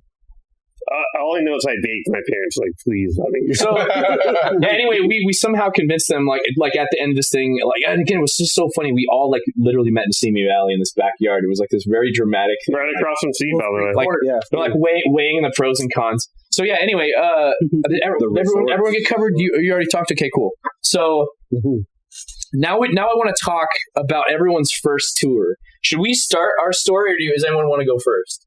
Go ahead. Go for it. Because Randall, Randall said it was like one of the best trips of his life. It was just fucking hilarious. Randall, do you want to kick it off? No, you. Okay, so Andy Frasco, what's his band right now? Andy Frasco in the UN. Andy Frasco in the UN. Incredible show. So this guy, was he at school with you guys too? Was it Shamanan? No, he did a Lifeline. How did he know us? Lifeline. He just booked our bands or something like that? We wanted to be on Lifeline so bad. And finally, That's right. So this guy that ran Lifeline, like booking or promotions or something, like locally, he's like, I forgot how it came up. We're like, yeah, we want to go on He tour. was a shit at Cobalt. I'm like, please help us out. Yeah, right. He was booking a lot of stuff there. But he'd never toured either. And we're like, yeah, can you help us book shows across the country? So he was just like, again, I think it's probably even pre-Google. Was it pre-Google? Maybe Yahoo was the search engine or some shit. So he probably just like, I don't know how he found these things, like, calling venues up, like emails, maybe like fresh and whatever. But he booked us, I forgot how many specific locations we actually got, but he booked all of them. And so we go on this tour, and what was the first stop? Was it Nebraska? You remember Jesus Christ! We played New Mexico. It wasn't the best. It wasn't the best planned tour for sure. Nebraska to Wyoming to New Orleans. No, it was Denver. No, it was Denver. Denver was our first stop, I believe. Don't tell me it was in the middle. A little better. Yeah. It was. So it was. Our RV barely made it up the fucking Rockies, dude. I think we were going like 20 miles an hour in this thing, and I remember at the time, like, the OC was huge, right? And so I never watched the OC, but these guys were like fangirling all about the OC. They love this shit. So they had like the box set DVDs or whatever. And I never watched it. Never mind, by the way. Dude, but we were like 100% just all in the bus while Jimmy's driving, and all of us just like watching the OC. like totally not cool rock star guys just watching the OC. At least the driver knew he wasn't missing out on it. Yeah. He named his bass Marissa because he had a crush on her. So yeah, I don't really have like a story of the first stop. We played in Colorado. Again, like most of these shows were just like playing to nobody. Because we were not a nationally known band, and this is MySpace, and Spotify doesn't exist. It's gnarly. We stopped at the cornfield. Remember that? Oh, that's a good story too. So we're going to be jumping all around in this story, but we talked with Andy. We're like, hey, we're all going to run really quick. It's like a real cornfield. Like, no, you don't want to do that. Straight lost. No, watch. Tell what happened. So we all fucking just like, okay, let's go in there. Like, Andy's like, do not leave me. Andy's like, do not leave me, guys. I'm like, we're not going to, but don't worry. Then we just fucking bolted back, bro. You fucking screaming like in tears. We had to go find him, bro. Yeah, that was pretty much the fuck with Andy Frasco tour, because we got more stories like that. I feel like that whole story is why he always has like a bottle of Jim Beam on stage with him. It's like on top of his piano. So like getting lost in the corn maze. So yeah, this was like in the middle of nowhere. But then one of the next stops we played was, I think, Nebraska, and it was like it was some like biker bar or like some truck stop thing that we're playing. There's not really even a stage. It was like a corner. They could like, okay, I guess you guys playing here. But it was like we played to like 3 truckers and a couple cowboys. Like not our demographic at all. But I think we ended up selling quite a bit of hats. So like I like this Simply Lost band. It's really pretty cool. Sometimes when I'm on the road, I feel simply lost. Right. Yeah. So I mean, yeah, these guys are probably just like, what is this band doing here? It's like, so that was like one of our stops. And we continued over to like Iowa City, Sioux Falls or something like that. Then we went down to Chicago. Okay. And then we got a Chicago story. And so, oh shit, I remember that. So Nick is from Chicago. He's from Naperville. But so he had a bunch of family down there, and he had a friend that lived in I don't know what you call it, the south side of Chicago. Was that what it was? Sketchy Chicago. I don't know Chicago that well, but it was a sketchy part of Chicago. We're like, oh, whatever, we're just going to crash at his place, right? So we're 17, 19 area, and the guy, he's just like, hey, I got a bong. You guys want to like smoke? So all of us are just like outside, just smoking pot, and of course, what happens? We all get the munchies, and it's like probably 2, 3, 4 in the morning, something like that. I pass out. You didn't even go with us? No. Oh Jesus. Okay, so I gotta take over this store for sure. So we're like getting the munchies at like 3 o'clock, 4 o'clock in the morning in like sketchy Chicago, right? Like you hear like gunshots, like that kind of shit. So we're like, he's like, oh, there's a spot right down the street. It's called Super Sub, right? We should just go there. It's like open 24 hours. We're like, okay, cool. And I'm fucking baked. So we're just like wandering down the street. Like not once in my mind was like, this is a bad idea. We shouldn't do this. Right? It was just like, I want food, So I guess Randall passes out. We all go down there, and this place is called Super Sub. And I'm not shitting you. We walk in, and it's like one of those like dingy ass menus that's kind of like yellowed. Mm-hmm. It used to be white, but now it's yellow. And all the oil that never got cleaned up. And it's completely bulletproof glass between like the customers and the guys in the back. And the food's good. And it's like there's just one room and just like one grill on it. It was like the weirdest fucking place I've ever been to. And I'm like high and I'm just hungry. But I remember they had this like deal. It was like a soda and two pizza puffs. That's what they call them, pizza puffs. And what they're just like kind of like big hot pockets, right? It was like at the time it was like a soda and 2 pizza puffs for $4. I'm like, I was like, so fuck yeah, dude. And so we all put in our orders and whatever, and then like we get our orders, and I'm sitting down at one of the tables and I'm eating my pizza puff, and I'm just loving life, right? So I don't tell the story as good as Nick, but what had happened is this guy just comes in, right, and he starts like screaming at the guy behind the counter about something. It might have been a different language, but then there's another guy that came in with like this like hot chick, and they're completely separate from us. And then he gets in the guy's face. There's like almost this like fight. I swear, like it was seconds away from a gun coming out. But like Nick tells the story, but I'm just like in the corner. All this drama's happening. I'm just like, So he tells the story. This is only my retelling of his story because I absolutely was oblivious to all this shit going on. So anyway, we get out of the situation and like Nick's not even hungry anymore. So I was like, I'll eat it. So I ended up having like all these pizza puffs, but I still to this day, it was probably garbage. But in my high brain, it was one of the best tasting things I've ever had in my life. The first thing I ever ate when I got high for the very, very first time was mini churros from Jack in the Box. And I'd actually never had them in my life before. They're like, you got to try them from the gods. Yeah, exactly. And I was just like, all I could do was like giggle and then eat these churros and just like, cinnamon and sugar and cheese, cream cheese, whatever the fuck's in there. So Randall, do you remember what happened? Didn't we have to stay at like Nick's cousin's house or something? And like she wasn't allowed to have guys downstairs or something like that. Do you remember that? I think that was the next tour. Was it a different tour? Yeah, so it was crazy. So we stayed over at Nick's. Tell the story. Nick had a good friend. She let us stay at her house. And so our drummer who took over Jordan's spot, they were hooking up, but we were in the basement. Next thing you know, we hear the dad like fucking open the door. He's like, what the fuck are you doing down here? She runs up, like freaking out. And then she comes back out and she's like, you guys have to leave right now. And then we hear her go up and we hear fucking slap. The slap? Like, just like, or something. It's like, it was like a loud sound, like, fuck. So we all run. I was hiding underneath their cars in the garage. And she's like, you guys gotta go. We're all running up there, dude. Where's all your guys' equipment? Yeah. No, I don't know. Probably in the van. In the van. Yeah. Okay, all right. Yeah, you just parking to go. She fucking runs out of the house. She's like, "You guys, we gotta go right now." She jumps in her Jeep. She's like, "Get the fuck in."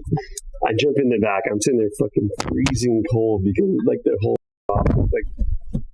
like March or something. It's just so cold. But yeah, that was So that was a moment I will never forget.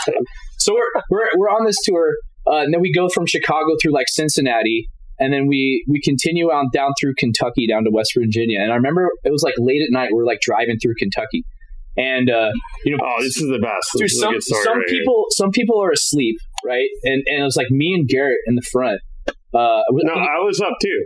Were you up too? Okay. Oh yeah, because you were the one that shut the door. So we're driving through Kentucky, and again, it was like this was not. There's no Google. Nothing we're like like that, I'm navigating One-way as best- streets. Yeah, one-way streets. I'm navigating as best I can. It's like the fog's rolling in. It's like 3-4 in the morning. Dude, We're we just like, went into a block party. yeah. So that's the thing. So we got this 30-foot RV or something. And we have to go through.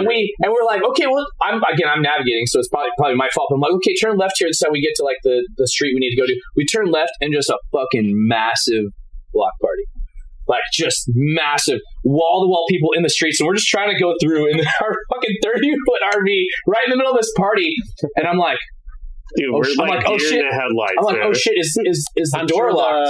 The partiers were as well. So I'm like, oh shit, is the door locked? And Randall's like, oh, and he like reaches for the door, and then they open it at the same Oh time. yeah, dude, they were like fucking. So they like open the door as soon as Randall grabs it, locks the door, and they're throwing beer bottles at our RV. We're just crashing it. I'm you like, guys are a buzzkill, man. yeah, right. So we're like in the middle of this party. Anyway, we got through. I would have done the same shit. Here's the funny thing, though, is we got through this party, right? We're like, wow, that was sketchy. Then we're driving through like West Virginia, and we're going like through the Appalachian Mountains, just on the windy ass road. Dude, it's foggy as fuck. Scary as shit. We were going like 5 miles. Dude, it was foggy as fuck. We're like literally sheer cliffs on both sides. Dude, I'm like looking over, I'm like, we're gonna die. Yeah.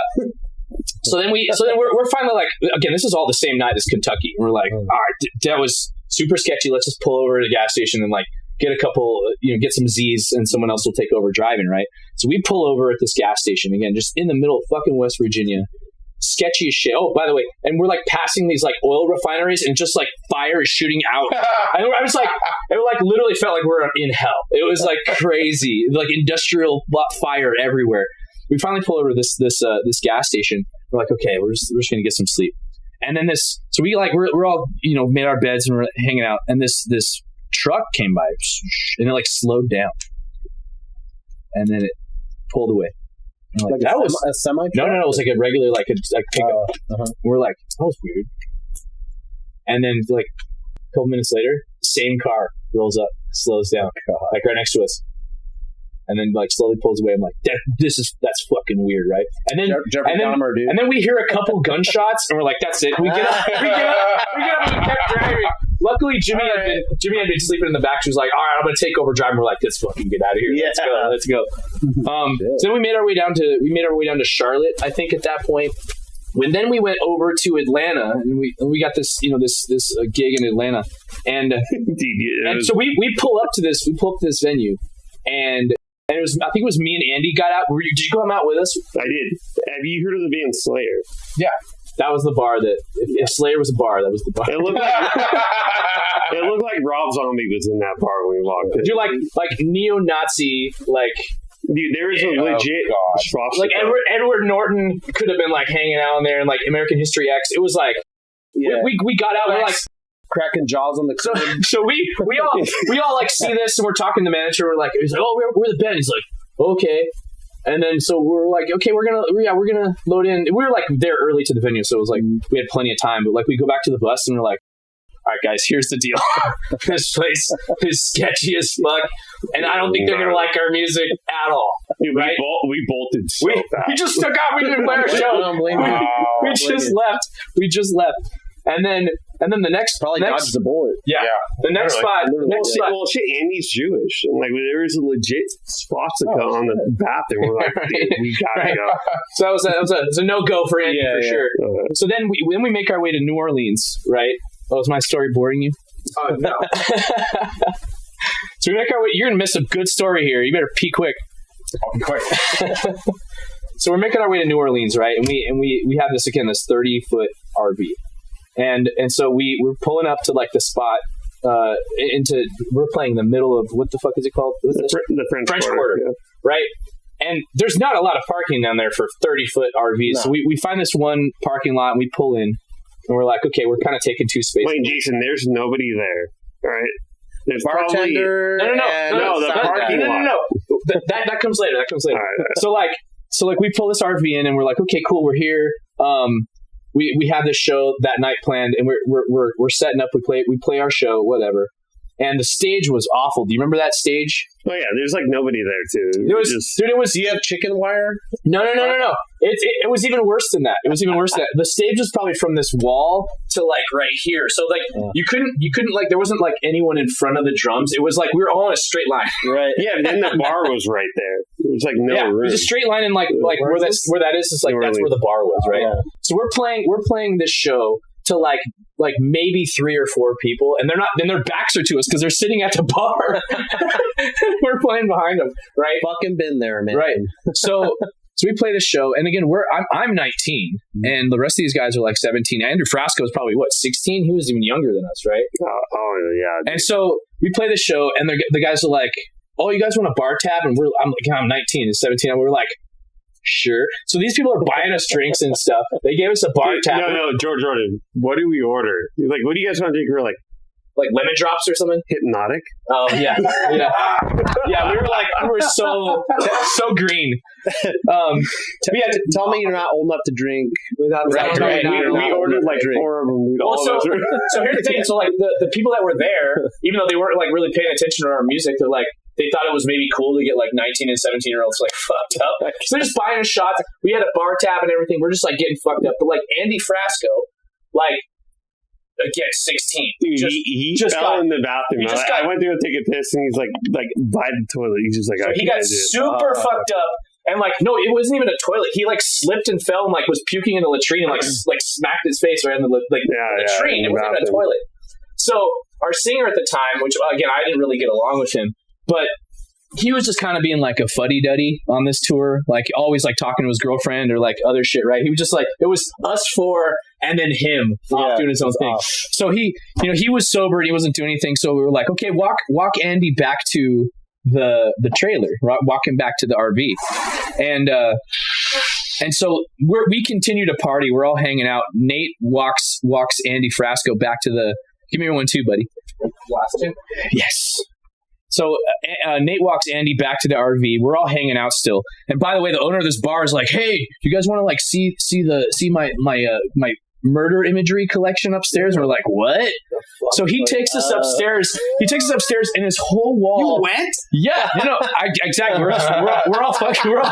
It's like I thought that was the end of the song. No. So you got to tie yourself up. No. So all 4 of us. Actually, I don't even know if he warned us about what the pictures were. But that shit was so weird. For whatever reason, we go upstairs, right? And the whole wall is just covered with actual crime scene photos of like people getting murdered and shit like that. And this is the guy's hobby. Where it's like, why we're drinking Hypnotic? What?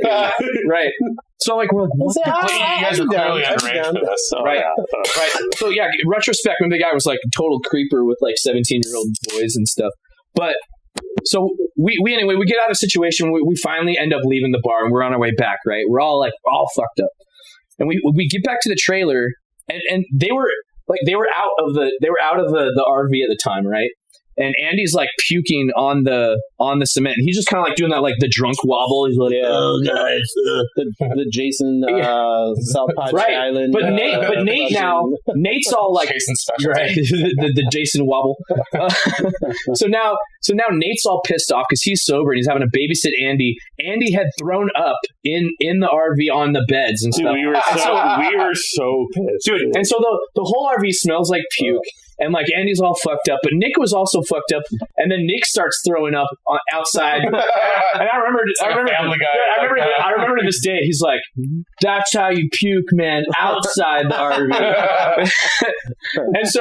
And so we were like super pissed off, and we're like, Andy, you're not getting back in the RV. You fucking sleep out here, because he was just all fucked up. I mean, he was in his boxers only. In his boxers, dude. And again, like awful people. Like at a young age, that's like the worst thing you could do. And now, like thinking, like, why do we do this anyway? So we throw a blanket and a pillow out there, like for him to sleep in, and we're just like, and again, we're all fucked up, so we just go to bed. No, hey, you forgot. And 300 fucking spots in this park. Oh yeah, so like a shit. We were the only car there. We're the only thing there is just our RV, right?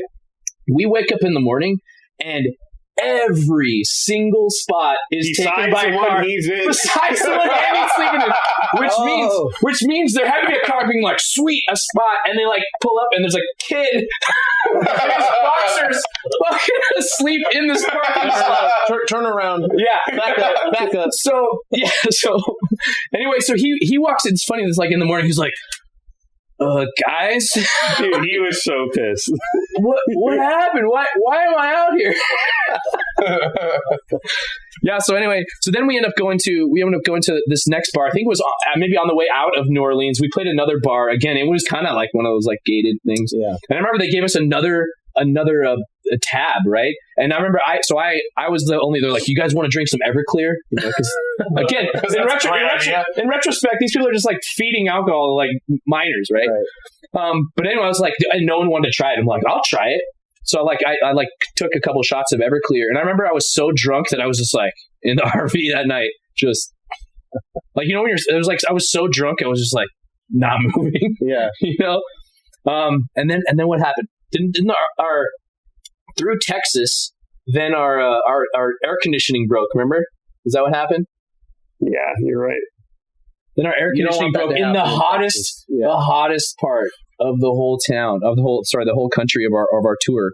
But I think it was after that it was pretty smooth sailing. Was there any more drama after that in the tour? I remember we were driving through Texas too, and just like it feels like God was pissed off because we were in a lightning storm, just lightning everywhere surrounding the bus. But that was our first ever tour. Wow. Yeah. It's pretty fucking. It was epic. It was epic. Yeah, we got what you said, 20 days? 21. We ran in like cornfields. We got crazy drunk in the French Quarter. Do you have a trailer? Almost played at a Nazi bar. Yeah, almost played at a Nazi bar, yeah.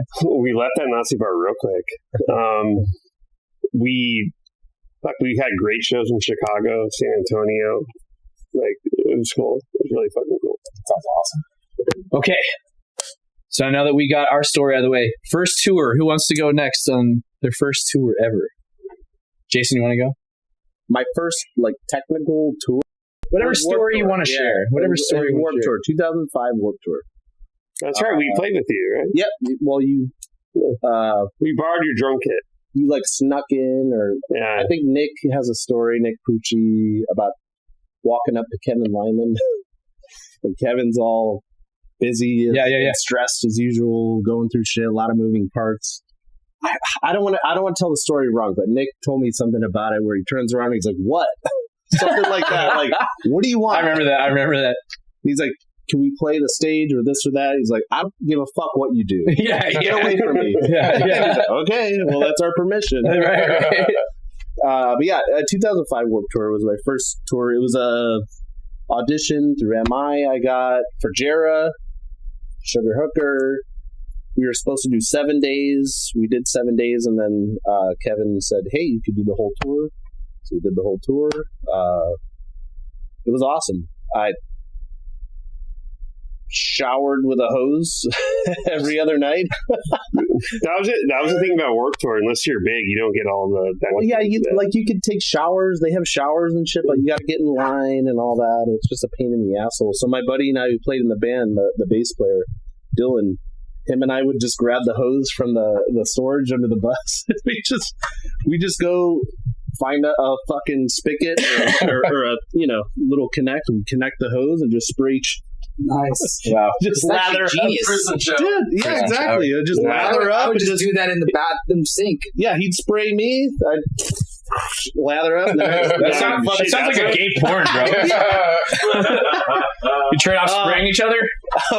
We trade off spraying each other? Yeah, we would trade off. Stroking. Yeah, we'd spray each other. We'd trade off. Yeah, no, it was awesome. First tour ever. Any drama? Any interesting stories? Kinds of fucking tell a story. I was like, that's what this time is. It's story time, bro. Okay, so we had a bus, which was cool. He's like, yeah, we went on tour and we went here and here, and any drama, any stories? Oh yeah, a lot of stories. Oh, kinds of shit, dude. Where to begin? What? No. Probably one of the biggest.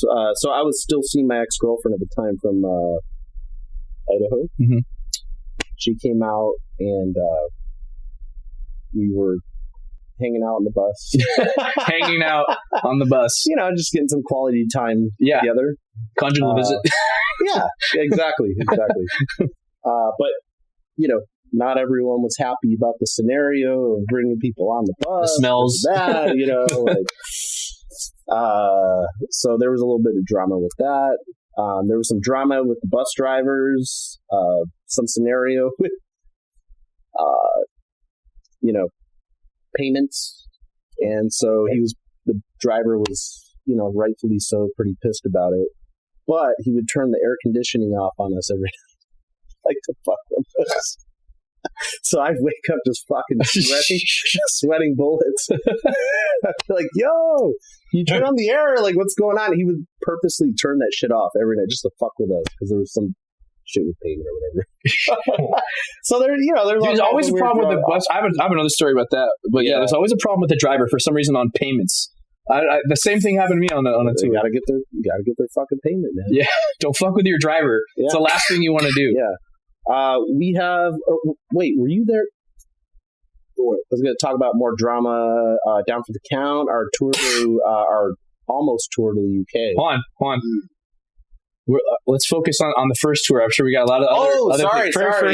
Yeah. Okay, so I'm getting into drama on tour, dude. We're gonna do some other stuff on like other tour dramas. Yeah. But yeah, we're talking about first tour ever. But no, that was the first, and so that's, you know, there was a lot more. But okay, Steve, any stories for your first tour?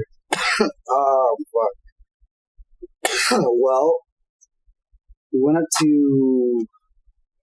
Actually, I think we hit up like a part of Arizona first before we went up to NorCal. Who's we? This is my first band, not first. So it's me, Nate, Kellen, and Kevin.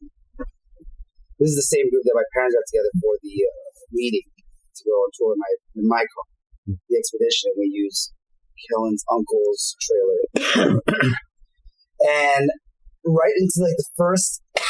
Like, excuse me, I'm just thinking of weed. This is a weed story. It's actually a weed story. So right into our first like open stretch of highway after like California, like going into Arizona.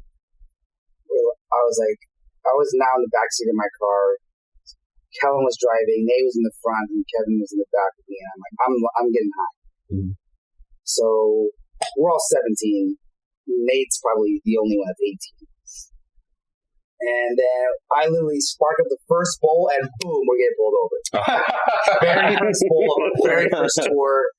Windows are down. I'm like, oh my God.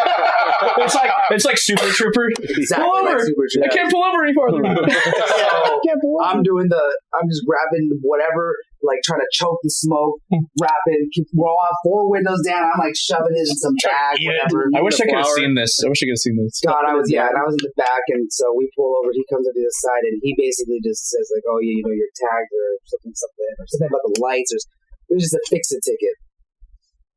And obviously, you know, we handled it. I mean, it wasn't actually my first time ever being rolled for pot. I'm Californian, so I probably have a dozen stories like that.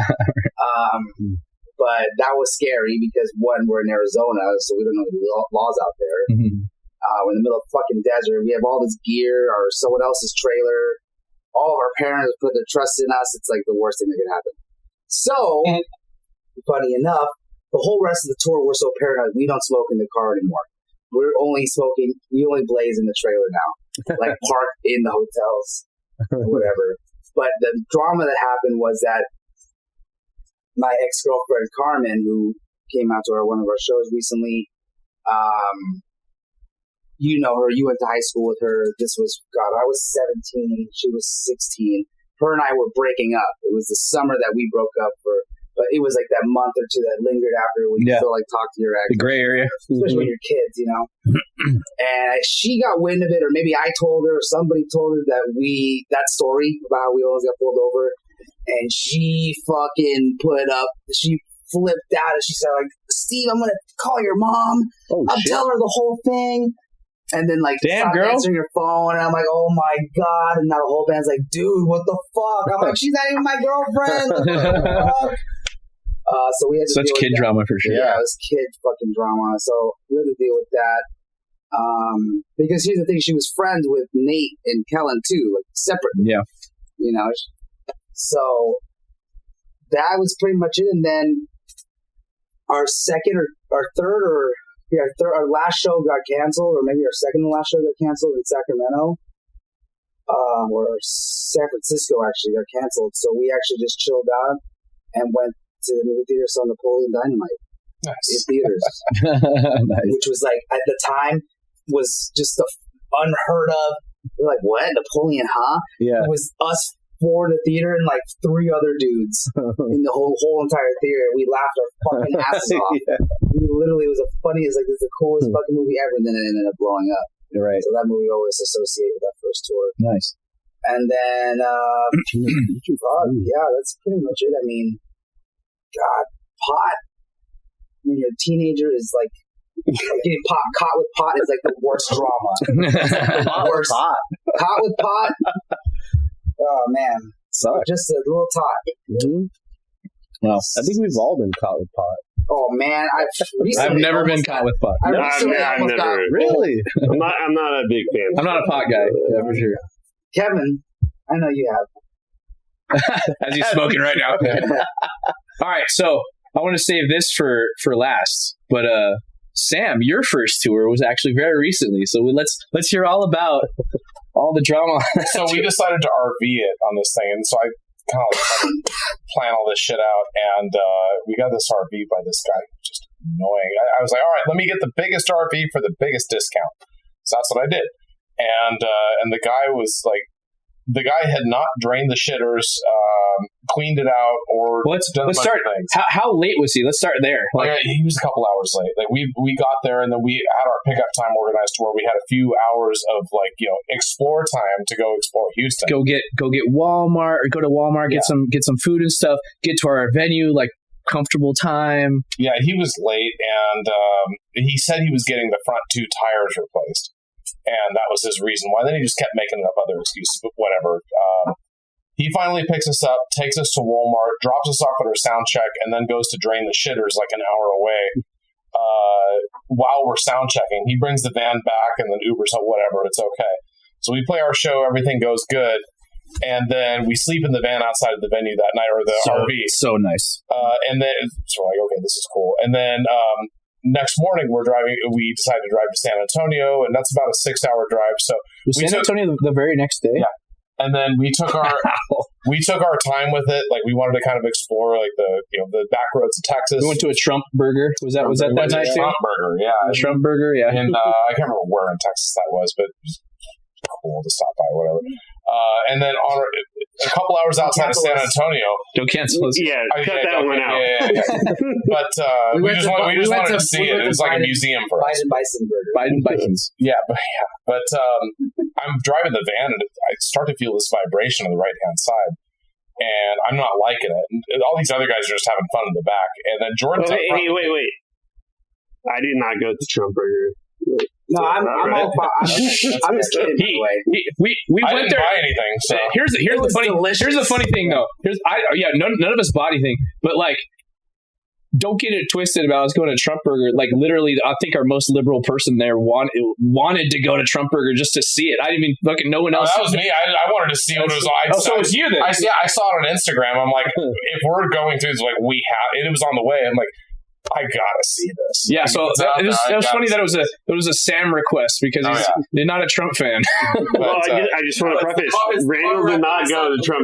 Yeah, exactly. Randall stayed in the trailer. He's worried he's going to get canceled by all his advertising friends. Anyway, after Shop not a fan. No. just stop hitting your fucking foot on the microphone cable. You're gonna fuck up the sound. Stop trying to cancel me, dude.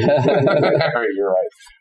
So yes, on the way almost to San Antonio, what happened at that point? A couple hours outside, I start to feel this vibration. We pull off, and then we start driving slower on a back road that parallels the freeway. Trying to find out what's going on with the tire. And I'm like, what the fuck is going on? Like, this doesn't feel right. And then we get back on the freeway. It's not really getting any better or worse, but I'm still like, we need to deal with this. So I put Jordan on. I was like, all right, start calling tire places to see if they have a tire. He calls a couple. Well, no, we don't even know what's going on yet. Yeah, we don't know. Hey, something's going on. So I was like calling like mechanics. I remember that. Yeah. So I was like calling mechanics, like who's around. I'm like Googling like on the maps, like, okay, where's the next, like, RV specific mechanics. These are not regular mechanics. Yeah. So I'm on the phone. This guy says like, yeah. So like, can you describe it more? I'm like, well, and then. Yeah, it sounded like someone fired a shotgun. It's funny how this all happened after we went to Trump Burger. Oh my god! Saying that. Well, yeah. No, you guys went. I did not go. So he's on the phone with them. That thing happens. Like, I kind of let off. I've never had a flat tire on me before ever in my life, and I kind of like pull off to the side, and the tire did not go flat. Literally, all of the tread went off on half of the tire. Dude, tell how it was. That shit was scary. Oh, scary as hell. Yeah, exactly. We were all freaking out. We're not even like a tour bus. We're in a Class C RV. That thing is a fiberglass tin can. Like, if we wreck on that thing, like, we're dead. Like, dead. Dude, that thing popped, and you're still driving it for a while. No, it did not pop. All the tread came off, but the tire was still inflated. What was the name of the city again? Yeah. No. Don't worry. We'll get there. What was the name of the city that happened? No. Flatsville or something? So it happened Flatonia, Texas. Flatonia, like, of all the places. I put Jordan back on the phone to try to find a person who has this tire, right? So I am driving on the side of the freeway for like the next 2 miles until I get the shoulder. I'm driving like 15, and there's half of the tire has a tread, the other half doesn't. We're praying to God this thing doesn't explode. Did you straight Texas Chainsaw Massacre? I was just going to say, every house we passed was Texas. We were like in the middle of nowhere. That's in LaGrange. Yeah. Wow. So we get off the freeway. We find a guy who has a tire shop literally in the middle of nowhere off this fucking highway. Great guy. Texas Chainsaw Massacre. Yeah. Total Texas Chainsaw Massacre. So we drive. We're like but for the next 9 miles until we pull into this place. Yeah, and I remember calling. So we finally found. I finally found one spot, one place that had the tire that we needed, and I'm like, and it was, at this point it's like 5:30 or maybe it's like 4:30, and like they close at 5, and I'm like, we're coming. Please do not close. Like we'll be there. And we like literally. I mean, we're going like again like through this town. We finally made it to surface streets. We're on the surface streets, and we made it to this tire spot like just before 5. I mean, he probably wouldn't have closed anyway, but like we like just made it. Right. Found the one spot that had the tire. So of all the shitty luck, we at least lucked out in that regard. The best part was when he pulled those tires off. So I wanted to change both of the front tires because, when you have a flat on one or one's fucked up, you want to change the other too. So it's not like misdoing tread or whatever. But he pulled the tire off. The tire, like, here's your problem, right? Yeah. The tire that the tread came off was old enough to drink. It was made in 2001 or something. It was 23 years old, is what it was. It was either 22 or 23 years old. I think it was made in 2001, right? Yeah, because the guy looked on the serial number, and then the other one was made in like 2016 or something. So whatever the owner said he did, like the shop probably just pulled. An old spare. That's what he said. It was like an old spare. Yeah. He thought like the shop pulled an old spare out of the back. It's a new tire because it's never been on a car before, but it's 24 years old or some shit. So we got that figured out, made it to San Antonio, and thank God we did. We didn't have any more problems with the RV. Yeah, we barely made it to the show. Yeah, like we even called them like, yeah, we're gonna make it there like just in time. I remember we got there, pulled out, played our show. Yeah, luckily that was the end of the RV drama. Yeah, and then we drove down another 6 hours the next day, played Brownsville, had a day off in South Padre Island, which is awesome. Now, we got some stories about South Padre. Let's tell those stories. There's a weird crowd of people down there. That's all we'll say. No, man, tell the story. Oh man! Remember we went to Clayton's and we went to Jason Clayton's. met some people, or was it you that met them? It was Jason. It was Steve and We I all that did. met some We all people. did. And they were they for some reason just kept wanting to hang out with us, and they were just like these like cartel chicks that were just like all like loked out. Like officially cartel, right? Didn't she say she's like part of the cartel? Yeah, and we after a while we were just like, we have to ditch these girls. And like South Padre Island's pretty small. No, you missed the first part of that story. What happened to Clayton's? Oh, we got kicked out of Clayton's because they started smoking weed in an area in a city where it's a misdemeanor to smoke weed. They lit up a joint right in the middle of this bar. And I mean, like, and they started eating mushrooms too. Oh, like, yeah. they had these Yeah, mushrooms. right. I'm like, what the fuck are we Put a doing? little cap. yeah. So these were real gems of people that these guys met and roped us into. We get kicked out of Clayton's, and they're like, "Oh, we should go to this other bar down the street." And so we all pile in our golf cart that we rented, which was super cool. Yeah. And then we went to this other bar. And then what happened, Sam? What happened to this bar? Was that the one where we ditched them? Yes. Okay, cool. So I'm like, we have to ditch these girls. And also, like, a couple of us, I can't remember who it was, but, like, they were actually having a good time and, like, engaged in a conversation with us. Like, we have to figure out a way. And then, so Josh, our DJ, was sleeping in the RV. And we never called him about this, but the story I concocted was, all right, I'm going to take a call from Josh, and he's going to say the septic system in the RV backed up and we need to get back now. So I go over and I take a call. No, you remember? You told me to do that. You texted me. You're like, "Hey, we got to get out of here." Was that what it was? You're like, "Come back and say you had this conversation." So that's right. Because I'm a little hazy. I walked out to the beach to just kind of check it out. I got your text message and I'm like, okay. So I now walk back from the beach because it's like this beach bar, and I come up and I'm like, guys, I just got a call from Josh. The septic tank backed up. We got to go now. And like, you and me were the only ones in on this plan, and like the three of these guys don't even know at all. Look how like we're losing people. Like Randall's over there and Jason. Like we're down to 3 people in this podcast now. But like they had no idea. They had no idea. But apparently I sold it pretty good because Steve was like, "Oh shit, really? We gotta go." So I finally get them into the. I think it was either Steve or Randall. Was like, "Hey, is this thing like really backed up?" And we're like, "No." He's like, "Okay, good." Yeah. So that was our way to get away from them. Then we went to this bar, had a good time, and then was it you that picked the dinner spot? Get back in the fucking chair. Get over here. What? Get back in screen. I did. It was great, too. So he picked this restaurant. It was really cool. I think it was Scampi. Randall's pick. But like, tell him what happened. I feel like Jason needs to be here for this part of the story. Jason was just annihilated. Jason had bought like dinner for like 2 cups. No. He offered it. He's like, Dude, Jason was buying shots all day. he was hammered, like buying shots for random people and whatever. So I don't want to know how much Jason spent on that. So we're having this nice ass dinner at this like fairly expensive place, right? And like Jason's just like obliterated. He's obliterated, and like so we're all like eating. The food's coming by, and he's like, "I'm gonna go hit on those chicks over there." And they're just like, we're like, "What? You mean the chicks right there that are like with the 2 guys?" He's like, "Yeah, I'm gonna buy their dinner." We're like, no, you're not. No, stop it. He was just and like there's even videos of us. He's like doing another shot, and like Steve like takes it away from him.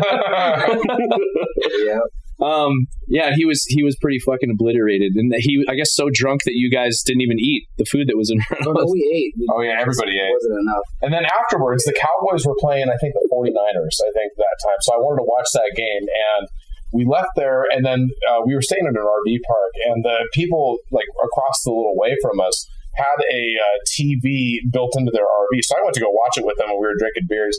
Jordan and Josh went to go like jump in the pool or the hot tub or something like that. So, Randall, it was me. So here's the thing. Was it you? It was Randall, me, and Josh. But so like all day, I mean, we just played shows, and it was like my back was hurting. I'm like, oh, dude, all I want to do is get in a hot tub. And I knew we had a hot tub at the RV place we were staying. And so all day I was like, I want to go. It was locked though. And no, here's the thing. So it was supposed to close at 10. And then we roll up at like 9:45. And so I'm like, sweet, we made it. I'd like try the door handle, and it's fucking locked. And I'm like, absolutely not. I'm going in. It should be open still. So I jump the wall to get in, and everyone jumps in with me. And it was kind of like it was shaped like this. You just like climbed up on the thing and then just jumped down. It was pretty easy. We're hanging out in the hot tub, relaxing, whatever. And then, we had a great time, and then we get out, but now we have to jump out, right? We have to jump out of this thing. But again, the wall is shaped like this. So like there's no wall here. It's kind of like an overhang where you get like shade. So I like pull a chair up to like boost myself up to get over the wall. And that's like this athletic. He could have just manateed over it. Yeah, that's the thing. I could have just like just done like you fell straight on the flop. The flop. So like as I'm standing up on the back of this chair to like lift myself up onto the back of this thing, I'm going backwards, right? Can you repeat it right now, just like visually for the cameras? That's what I was doing. Stand the fuck up then. Oh, you want? It's okay. Now see, I'll get cropped off. Yeah, right there you go. Okay, so like there's a chair here, so I like stand on the chair. I'm going like this, and I'm trying to go backwards like this, right? And so what happens is I stand finally on the back of this chair, and it just slides out, right? Dude, so now, I saw him. Just so Randall watches like, the whole thing, but apparently, so like I slid, and my feet were like on the chair, so the chair slid back, and I'm now just completely flat, just landed. Straight flat. I saw his face. He was just like, "Oh shit!" So I landed pretty much like literally flat, where my wrist took most of the brunt, and my knee. So like it was like probably my right wrist and my left knee. And I get up, and the guys are just like, "Oh, are you okay?" And then they just look down, and my knee's just gushing blood everywhere. And I'm like, "No, that didn't feel good for sure." And I wasn't even like hammered. We had been drinking, but I wasn't hammered. But anyway, I finally make it over. I make it over the wall. I make it back to the RV, and you're hanging out with those people still. And I'm like, hey, guys, do you have like a first aid kit? And everyone's like, oh, Jesus Christ. Our next door neighbor, like, help me fix it up or whatever. But it was pretty fucking bad. But then we sure the scene. What? The blood scene? I wish we did, but apparently, that's just like no help. He's just like straight up on his knee. Dude. So apparently 6 feet just down. I'm like, oh shit. Apparently, so what happened, I guess Josh went back to the pool the next day to I think he wanted to look at it, or he was taking the trash out or something. But apparently he saw it, and I guess some maintenance guy's like trying to wash all the blood off, because he's like, dude, it looked like a murder scene. My knee was just bleeding everywhere. But then then we packed up and took off to our next show. Yeah, next show was in Austin, and we had to dump Jordan off at the urgent care, which then turned into the ER. We were also we were very hungover that show. Yeah, so I we stopped by CVS, and I'm like, okay, like I should get more stuff to like redress this wound, right? But I absolutely didn't want to see it. It's like it's like out of sight, out of mind. Like I don't want to see how bad it is, right? But I ended up I'm gonna take this bandage off and redo it. And I looked at him like, oh, that's not good. That ain't good. Luckily, my mom's in the medical profession. She's retired now, but I sent her a picture, and she's like, get stitches. You need to get stitches right now. And I was like, all right. So I call my insurance company to see which one they would cover in Austin. I tried to find like an urgent care that was like associated with them. They're like, okay, well this one could work. So I'm like, okay, let's go straight to the.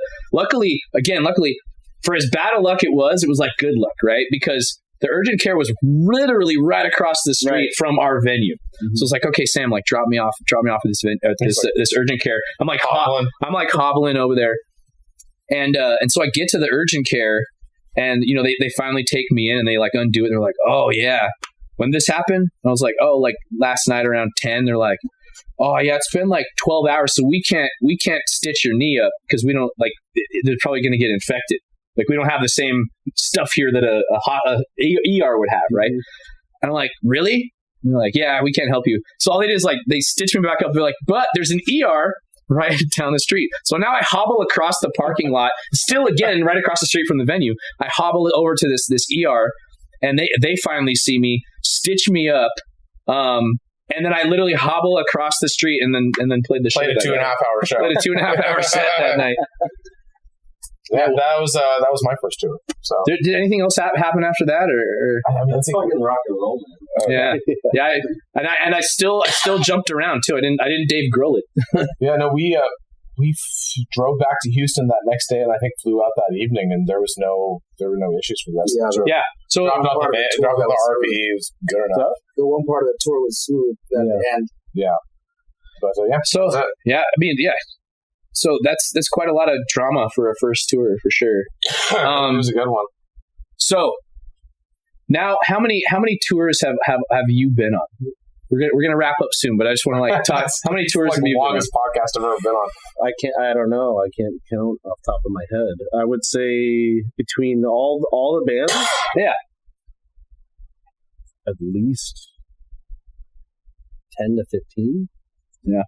Whether it be like, weekend tours or like 7 day tours, 2 weeks, whatever. Yeah, I've probably been on about 9. But have you ever toured Europe at all? Oh, that's right. That's right. You should tell that story real quick. We were supposed to tour the UK. You were not. It was John. Yeah. I'm basically. You weren't in the band at the time. Down for the Count. We had a 2-week tour planned in the UK. We had a UK label at the time. When we got there, they asked us if we were going to make any money. We were like, yeah, just some guarantees for gas money.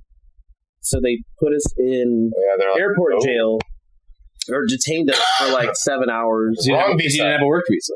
Right? Yeah, I guess it wasn't like, worked out properly. So they didn't want us to exploit the UK. I get it.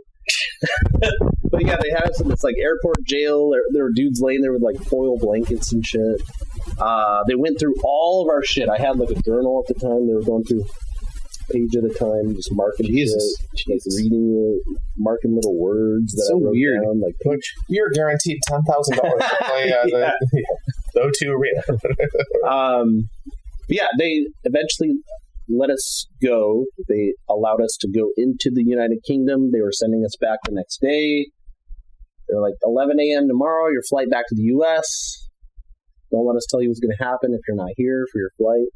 So we were looking for a hotel. We were going to hang out and all that. And then we're like, no, fuck it. Like, everyone's of age technically in the UK. Right, Everyone was 18 to drink and all that. So we're like, let's just go party. We'll go drink at the bars until 4 a.m. and then we'll come back to the airport and we'll sleep until our time. Sure enough, we spent 2 weeks budget on getting hammered out in UK. In one night. It was actually a great time. We went to a show. It was like I can't remember the name of the venue. Probably a big place out there, but it's like a 3-4 level spot. They had like a rock show on one level, like R&B shit going on, and then, like some like dance club in the top. It was just one big, just massive party.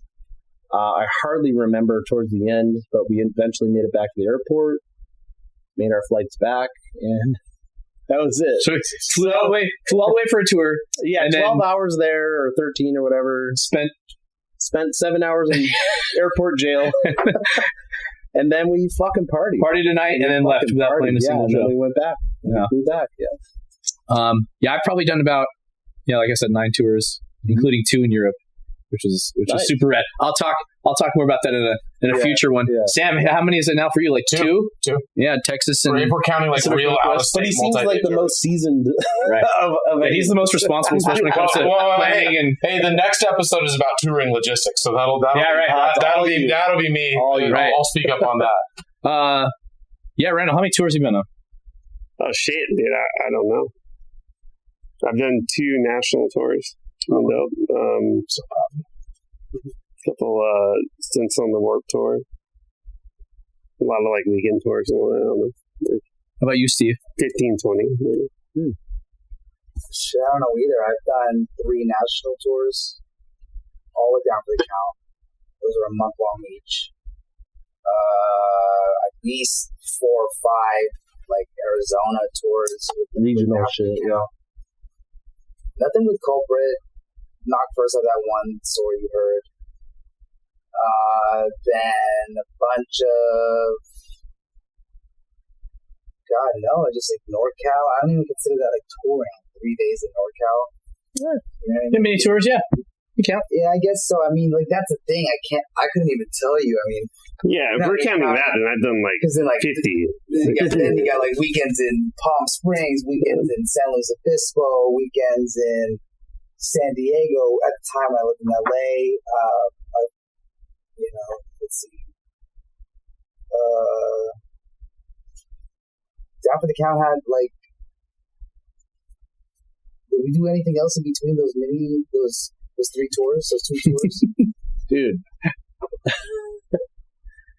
Well, we did a lot of small stuff. So you consider all like the little regional shit. Yeah, the 2-3 days. Is that a tour though? Let's just say if a national tour was an album and Yeah, EP. Weekend tours were EP. I have 3 albums and like 4. Yeah, like I don't count like going to NorCal. Yeah. Like when we're going to Indiana, that's a tour. That's a little bit of a tour. This is the first like touring I've done since that national tour. So real quick, then we're we'll go into deeper tour stories at another time, but we're gonna wrap up and do our segment. So Steve, we really want to review your the new Aaron Gillespie. What was it? Yeah, it's the so it's not new. It's actually been up for a while now. Mixwave is a company. Whether or not you're into emo or any kind of, they cater mostly to like prog and metal and hardcore and emo, but they have a lot of other cool knots. I wish I had my. What are you reviewing? So it's the Aaron Gillespie plugin, the drum plugin by Mixwave. Here it is, Mixwave.com. And basically, it's for producers. So if you know anything about producing, you can spend, if you are a DIY producer like myself, especially if you're into like metal, rock, emo, and you don't have a means to set up drums, the new thing to do nowadays is to program your drums. This is why this is relevant, because a lot of guys who DIY their own drums, our band does it, is all programmed drums. So Aaron Gillespie released this kit. It's really amazing. If you like, Define the Great Line, and that's third album after Define the Great Line. All the Aaron Gillespie Under Oath original albums. Sound. That fat, reverby snare, big kick drum, big toms. He even has that little side snare he does with like the almost, the little buzzier snares. I don't know what you call those, like muted snares. It's really good. I really recommend it. It's only like $60. And just Mixwave in general is just a top plug-in company for drums and guitar sounds too. So there's like a Joey, what's the last drummer from Slipknot's? Jordison? Yeah.